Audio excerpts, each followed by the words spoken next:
Hello friends, welcome to my YouTube channel Gunahgar. आज हम प्रश्नावली 2.1 का प्रश्न क्रमांक 1 हल करेंगे। तो आइए सबसे पहले प्रश्न पढ़ लेते हैं। इसमें दिया गया है, निम्नलिखित व्यंजकों में कौन कौन एक चर में बहुपद हैं और कौन कौन नहीं हैं। कारण के साथ अपने उत्तर दीजिए। तो इस प्रश्न से हमें ये मालूम होता है कि हमें कुछ इस तरीके से समीकरण दिए गए हैं और हमें ये चेक करना है कि क्या ये बहुपद हैं या नहीं है। लेकिन साथ में ये भी पता करना है कि एक चर में है कि नहीं है। अब एक चर का मतलब क्या होता है, इसको ध्यान से समझना है। बहुपद होने के लिए शर्त क्या होती है, ये पहले हम देख लेते हैं। और इसे हम इंट्रो वीडियो में भी देख चुके हैं कि बहुपद हम कैसे पहचानते हैं। बहुपद होने के लिए जो चर है उसकी घात कैसी होनी चाहिए, धनात्मक। पहला जो कंडीशन है वो है धनात्मक होनी चाहिए। और दूसरी कंडीशन ये है कि वो घात कैसी होनी चाहिए, पूर्णांक भी होनी चाहिए। धनात्मक का मतलब होता है वो सभी धन में होनी चाहिए, जैसे कि 2 है, 3 है, 4 है, ये सभी धन में है, एक भी धन में है। लेकिन उस चर पर, जैसे कोई भी चर मान लेते हैं, चर यानी जिनके मान बदलते रहते हैं, जैसे कि एक्स, वाई, जेड। अंग्रेजी के सभी अक्षर चर कहलाते हैं। चर पर अगर 1 की घात है तो बहुपद है, 2 की घात है तो बहुपद है, 3 की घात है तो बहुपद। लेकिन -1 की घात है तो वो ऋणात्मक घात हो जाएगी। और आपको चर पर कितने की घात चाहिए, धन की घात चाहिए। तो बहुपद पर यदि धनात्मक की घात है और पूर्णांक है, अगर वो पूर्णांक है यानी कि कोई बटे के रूप में संख्या नहीं है, बटे के रूप में संख्या जैसे 1/2, 3/2 इस तरीके से नहीं है, तो भी वो क्या होगा, अगर नहीं है तो वो बहुपद होगा। तो बहुपद होने के लिए शर्त फिर से याद रखिए, बहुपद होने के लिए शर्त क्या है कि चर की घात धनात्मक होनी चाहिए और चर की घात पूर्णांक होनी चाहिए।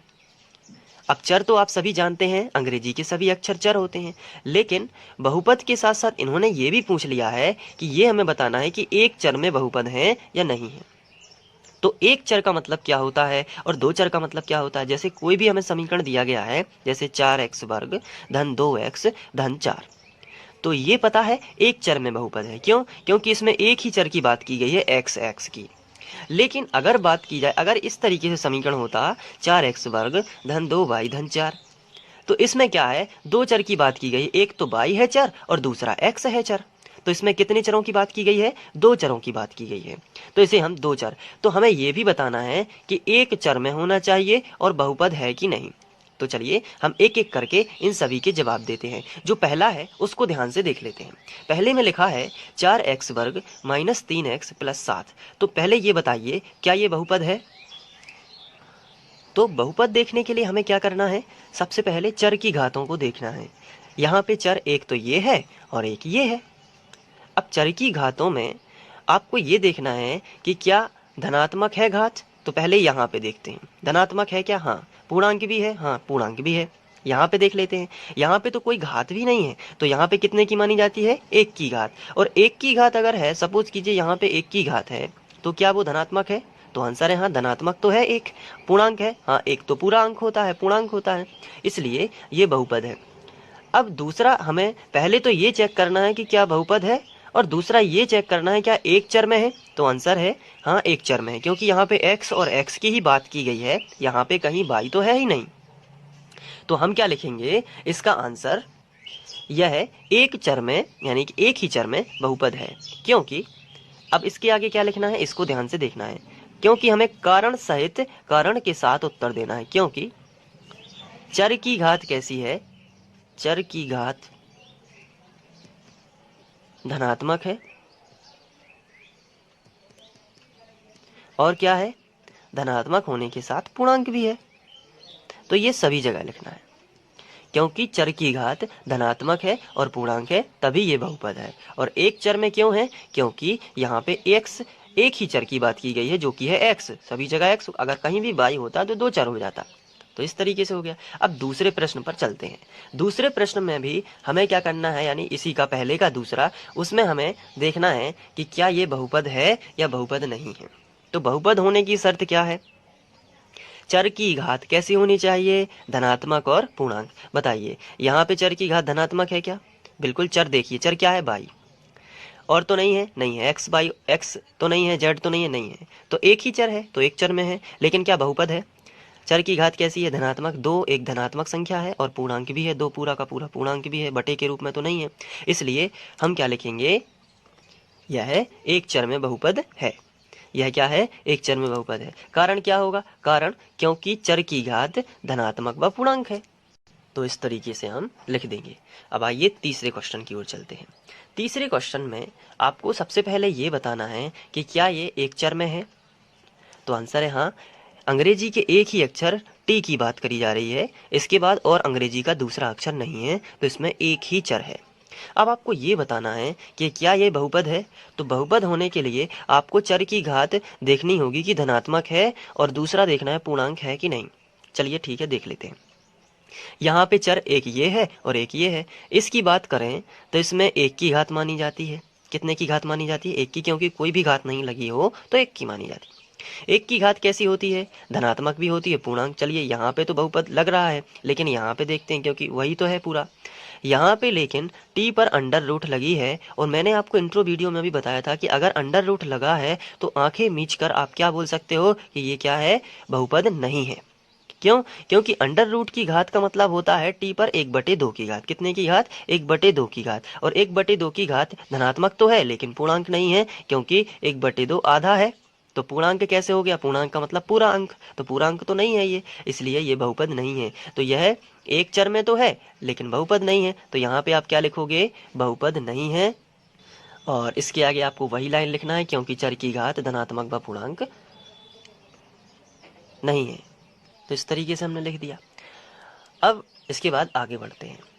अगला क्वेश्चन हमें दिया गया है 22 + 2/22।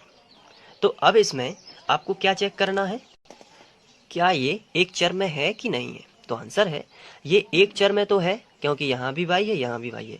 लेकिन क्या ये बहुपद है, तो आपको चर की घात देखना है। अगर ये समीकरण आपको लिखा गया है, इसको अगर हम और अच्छे से देखें तो ध्यान दीजिए, इसको हम ऐसे लिख सकते हैं, इस y को ऊपर ले जाना पड़ेगा क्योंकि हमें एक सा बनाना है।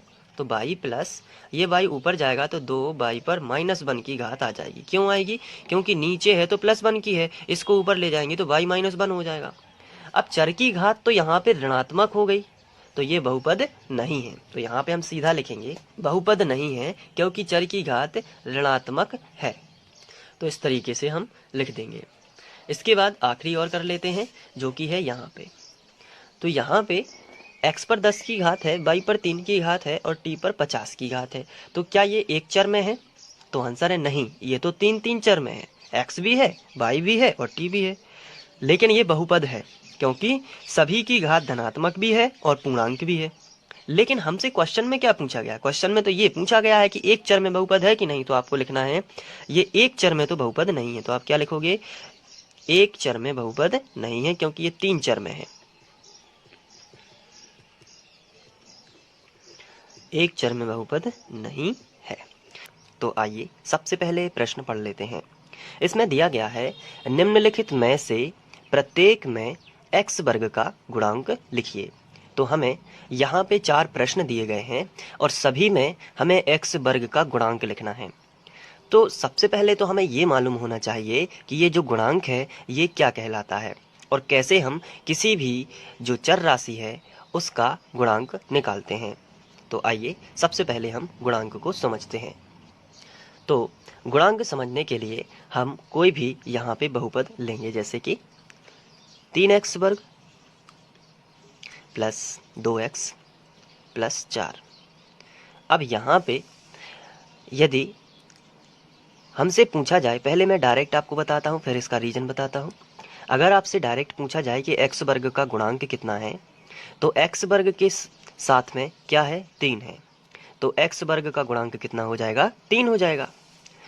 तो यदि आपसे x वर्ग का गुणांक पूछा जाए, किसका गुणांक पूछा जाए, x वर्ग का गुणांक, तो वो कितना होगा, तो x वर्ग का गुणांक होगा 3।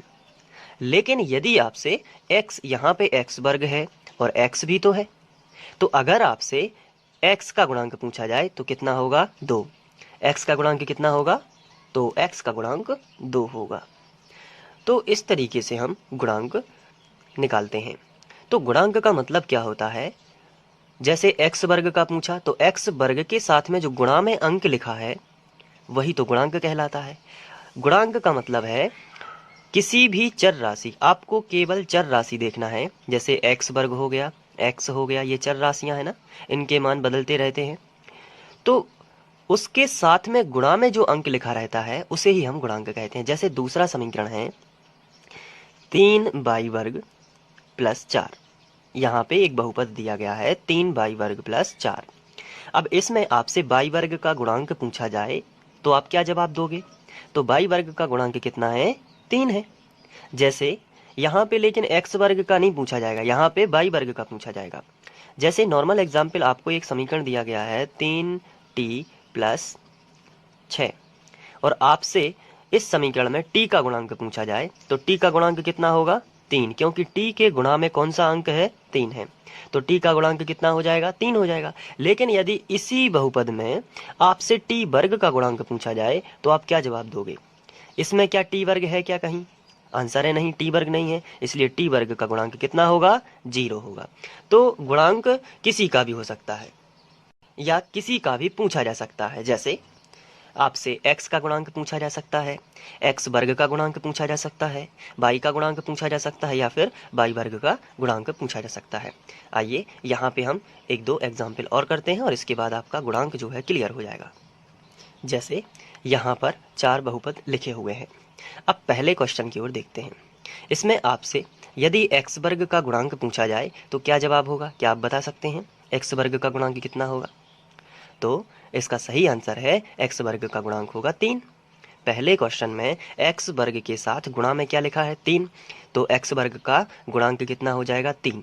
लेकिन इसी पहले क्वेश्चन में आपसे x का गुणांक पूछा जाए, किसका गुणांक पूछा जाए? x का, तो x क्या इसमें है? आंसर है नहीं, ये तो x वर्ग है और फिर ये अचर पद लिखा है, लेकिन यहाँ पे x तो है ही नहीं, तो x का गुणांक कितना होगा? 0 होगा। क्यों होगा? क्योंकि हम इसी को आगे बढ़ा के लिख सकते हैं 0 × x, तो x का गुणांक कितना होगा? 0। तो इस तरीके से, क्योंकि इसका मतलब 0 ही होता है, 0 का गुणा x में करोगे तो क्या आएगा? 0 ही आएगा, इसलिए हम इस तरीके से लिख सकते हैं। या फिर आप दूसरे तरीके से ये समझिए, जो जिसका गुणांक पूछा गया है और अगर वही इस बहुपद में नहीं है तो उसका गुणांक कितना लिखना है? आपको 0 लिखना है। जैसे दूसरे क्वेश्चन पर आइए, अगर हम दूसरे क्वेश्चन की बात करें तो इसमें आपसे z वर्ग का गुणांक पूछा जाए तो कितना होगा? z वर्ग का गुणांक 4 होगा और z का गुणांक कितना होगा? 6 होगा। यहाँ पे देखिए, अगर हम तीसरे क्वेश्चन की बात करें तो इसमें y वर्ग का गुणांक कितना है? 9 है। और t वर्ग का, अगर इसकी बात करें तो t वर्ग का गुणांक कितना है? 8 है और t का गुणांक कितना है? 9 है। लेकिन अगर इसमें t घन का गुणांक पूछ लिया जाए, t घन का, तो वो कितना होगा? 0 होगा, क्योंकि इसमें t घन है नहीं। जैसे इस क्वेश्चन में y का गुणांक पूछ लिया जाए तो y का गुणांक, तो y तो है नहीं इसमें सिंगल y, तो y का गुणांक कितना होगा? 0 होगा। तो इस तरीके से गुणांक निकालना काफ़ी आसान है। उम्मीद है कि आप लोगों को गुणांक समझ में आ गया होगा। चलिए अब हम एक्सरसाइज करते हैं जो हमें अपनी बुक में दी गई है, आप इसे आसानी से कर पाएंगे। तो पहले ही क्वेश्चन में हमें बता दिया गया है कि हमें x वर्ग का गुणांक लिखना है, चाहे कोई भी समीकरण हो, हमें केवल x वर्ग का ही गुणांक लिखना है। चलिए पहले क्वेश्चन में अब आपको ही बताना है, क्योंकि मेरा काम तो हो गया है समझाने का, अब आपका काम है x वर्ग का गुणांक बताइए।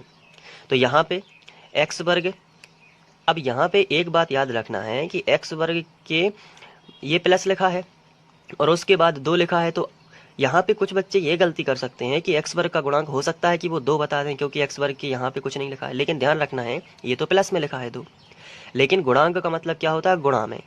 लेकिन x वर्ग के गुणा में तो कुछ भी नहीं लिखा है, जब कुछ भी नहीं लिखा है तो 1 माना जाता है ना। तो x वर्ग के बिल्कुल पास में गुणा में क्या होगा? यहाँ पे 1 होगा। जब कुछ भी ना लिखा हो तो 1 माना जाता है।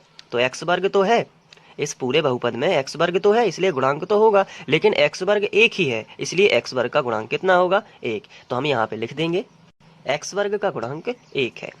इसके बाद दूसरा क्वेश्चन देख लेते हैं।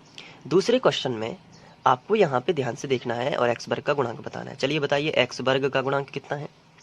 तो x वर्ग क्या इसमें है? आंसर है हाँ, x वर्ग तो है, लेकिन x वर्ग के आगे गुणा में क्या लिखा है? तो यहाँ पे फिर कुछ नहीं लिखा है, तो यहाँ पे कितना माना जाएगा? 1 माना जाएगा। तो x वर्ग का गुणांक होगा 1। तो यहाँ पे है, लेकिन ये माइनस भी है, तो माइनस अब साथ में लिखेंगे। यहाँ पे प्लस था तो प्लस लिखना नहीं होता है, क्योंकि प्लस का तो माना जाता है, लेकिन माइनस है तो माइनस तो लिखना पड़ेगा। इसलिए x वर्ग का जो गुणांक होगा वो कितना होगा बताइए? x वर्ग का गुणांक -1। चलिए इसमें बताना है तीसरे क्वेश्चन में। चलिए तीसरा क्वेश्चन आपके सामने है। इसमें आपको एक्स वर्ग का गुणांक बताना है। एक्स वर्ग के गुणा में कितना लिखा है, सीधा ये पूरा π/2। तो एक्स वर्ग का गुणांक कितना हो जाएगा, π/2। तो ये हो गया इस तरीके से। अब चौथे क्वेश्चन की ओर चलते हैं। चौथे क्वेश्चन में √2 × x - 1। तो इसमें हमसे पूछा गया है एक्स वर्ग का गुणांक। बताइए क्या इसमें एक्स वर्ग है कहीं, तो आंसर है नहीं, एक्स वर्ग तो है ही नहीं। तो एक्स वर्ग का गुणांक कितना होगा, तो एक्स वर्ग का गुणांक 0 हो जाएगा, क्योंकि इसमें एक्स वर्ग तो है ही नहीं। इसलिए एक्स वर्ग का गुणांक कितना होगा, 0। एक्स वर्ग होता अगर तो भले ही सिंगल होता तो उसका गुणांक 1 हो जाता, जैसे कि हमारे पिछले क्वेश्चन में था। लेकिन यहाँ पे तो एक्स वर्ग है ही नहीं, तो एक्स वर्ग का गुणांक कितना होगा, 0। तो इस तरीके से प्रश्न क्रमांक दूसरा आसानी से आप कर लेंगे। उम्मीद है कि ये भी आपको समझ में आ गया होगा। Thank you. हेलो स्टूडेंट्स, आगे बढ़ते हुए हम लोग प्रश्न क्रमांक 3 हल करेंगे। और इसमें 35 घात के द्विपद और 100 के घात के एक पद का हमें उदाहरण देना है। ये काफ़ी सिंपल क्वेश्चन है, लेकिन उतना ही समझने वाला भी है, क्योंकि यहाँ पे कुछ बच्चे इनके आंसर को याद कर लेते हैं कि 35 की घात का द्विपद ये हो गया और 100 की घात का एक पद ये हो गया। लेकिन ऐसा नहीं करना है, क्योंकि हमें इसको बहुत अच्छे से समझना है। अब कैसे इसको समझा जाए, तो बहुपद के घातों के आधार पर प्रकार हम लोगों ने पढ़े हुए हैं, और पदों के आधार पर भी हमने प्रकार पढ़े हुए हैं। घातों के आधार पर बहुपद कितने प्रकार का होता था, 3 या 4, और फिर जैसे घातें बढ़ती जाएगी वैसे होता है। जैसे कि रेखीय बहुपद, द्विघातीय बहुपद, त्रिघातीय बहुपद। इसी प्रकार से पदों के आधार पर भी हमने बहुपद पढ़ा हुआ है। पदों के आधार पर कैसे, जैसे एक पदीय बहुपद, द्विपदीय बहुपद, त्रिपदीय बहुपद, इस तरीके से। अब इसको थोड़ा अच्छे से समझना है। जैसे आपसे कहा जाए आप कोई भी द्विपदीय बहुपद लिखिए, तो आप जल्दी से कोई भी लिख सकते हैं। जैसे 2x + 4, इसमें कितने पद हैं, एक पद ये है और दूसरा पद ये है, तो ये होगा ना द्विपदीय बहुपद। जैसे आप लिख सकते हैं 2y² + 3, ये भी कैसा है, एक द्विपदीय बहुपद है। आपसे अगर कहा जाए कि द्विपदीय बहुपद में लेकिन घात आपको 4 की रखना है, तो आप कैसे लिखोगे, आप इसी में घात बस 4 की कर दोगे और द्विपदीय बहुपद लिखोगे। कैसे लिखोगे, 2/4 की घात + 3। तो ये कैसा हुआ, ये 4 की घात वाला द्विपदीय बहुपद हो गया। जैसे आपसे कहा जाए एक पदीय बहुपद लिखिए, तो आप क्या करोगे, आप इस तरीके से x बना दोगे या y बना दोगे, तो ये हो गया ना एक पदीय बहुपद। या फिर आप z भी बना सकते हो, ये भी एक पदीय बहुपद है। या फिर आप 3x भी लिख सकते हो, ये भी, इसमें भी एक ही पद है। तो इस तरीके से अगर हमसे मन से कहने के लिए बोला जाए कि आप एक पदीय बहुपद लिखिए, तो बहुत सारे एग्जाम्पल है। यदि आप द्विपदीय बहुपद के बारे में देखें तो इसके भी कई एग्जाम्पल हैं, बहुत सारे। त्रिपदीय बहुपद के भी कई सारे एग्जाम्पल हैं। लेकिन कुछ खास कंडीशन में, जैसे यहाँ पे बोला गया है कि 35 के घात का द्विपद लिखिए, तो पहले तो आप कोई भी द्विपद लिख दीजिए। जैसे 6x + 2, ये द्विपद है कि नहीं है, बिल्कुल है। अगर आपसे बोला जाए द्विपद लिखिए, तो 6y + 3, ये भी एक द्विपद है। लेकिन 35 की घात का द्विपद लिखना है, तो आप किसी भी द्विपदीय बहुपद में यहाँ पर 35 की घात लगा सकते हैं, यहाँ पर भी 35 की घात लगा सकते हैं। तो ये 35 की घात का द्विपद हो गया। यहाँ पर भी वही केस है, ये भी 35 की घात का द्विपद हो गया। यहाँ पे कोई दूसरा स्टूडेंट इस तरीके से भी लिख सकता है x + y और x के ऊपर 35 की घात, ये भी 35 की घात का द्विपद है। या x + 3 लिख सकता है और ये 35 की घात, तो 35 की घात का द्विपद है। तो इसके बहुत सारे एग्जाम्पल हैं। कोई एक उदाहरण लिखना है तो हम यहाँ पे लिख सकते हैं कि 35 की घात का द्विपद। हम यहाँ पे पहले हेडिंग डालेंगे 35 की घात का द्विपद, और सबसे पहले हम कोई भी द्विपद बहुपद लिख लेंगे, कोई भी द्विपद बहुपद। जैसे हमने लिखा x + 6, ये एक द्विपद बहुपद है ना, क्योंकि इसमें कितने पद हैं, 1 और 1 2। लेकिन 35 की घात का चाहिए, तो घात कितने की लगा सकते हैं हम, 35 की, इस तरीके से। अब ये जरूरी नहीं है कि इसका एक ही एग्जाम्पल हो, इसके कई सारे एग्जाम्पल हो सकते हैं। लेकिन शर्त क्या है कि द्विपद होना चाहिए और घात कितने की होनी चाहिए, 35 की होनी चाहिए। इसी तरीके से 100 की घात का एक पद चाहिए, तो हेडिंग लगाएंगे 100 की घात का एक पद। तो एक पद तो कुछ भी हो सकता है, हमने ये लिख दिया भाई, तो ये एक पदीय बहुपद है। अब इस पर यदि हम 100 की घात लगा दें, तो ये 100 की घात का एक पद हो जाएगा। तो इस तरीके से हम बहुत सारे एग्जाम्पल लिख सकते हैं। अब x के ऊपर 100 की घात लगा दीजिए, तो x के हो गया। तो इस तरीके से हो सकता है। उम्मीद है कि आपको समझ में आ गया है। Thank you. तो आइए देखते हैं कि प्रश्न क्रमांक 4 में हमसे क्या पूछा गया है। निम्नलिखित बहुपदों में से प्रत्येक बहुपद की घात लिखिए। तो यहाँ पर प्रत्येक बहुपद की घात हमसे पूछी गई है। तो इंट्रो वीडियो जब मैंने बनाया था तो उसमें हम लोगों ने बहुपद के प्रकार पढ़े थे। घातों के आधार पर और पदों के आधार पर दोनों प्रकार से हमने बहुपद के घात के बारे में पढ़ा हुआ था। तो बस बड़ा ही सिंपल है, हमें यहाँ पर बहुपद की घात बताना है। तो इसमें आपको सबसे ऊंची घात देखना है कितने की है। देखिए यहाँ पर 1 की घात है, अगर कोई भी घात नहीं लगी है तो 1 की घात है। यहाँ पर कितने की घात है? 2 की घात है। लेकिन सबसे अधिकतम घात कितने की है? 3 की। तो पूरे बहुपद में जो बहुपद की घात होगी, घात बराबर कितने की हो जाएगी बताइए? 3 की हो जाएगी, क्योंकि सबसे ऊंची घात 3 है। चलिए सेकंड देखते हैं। इसमें सबसे ऊंची घात कितने की है? 2 की है। तो यहाँ पे हम घात बराबर 2 लिख देंगे। बहुत ही सिंपल है घातों को पहचानना बहुपद में। यहाँ पर घात कितने की है? तो यहाँ पर, और घात हमेशा कहाँ देखना है? वो भी हमेशा चर राशि पर होगी, यानी कि चर राशि पर ही घात होती है। तो यहाँ पे चर राशि क्या है? टी है।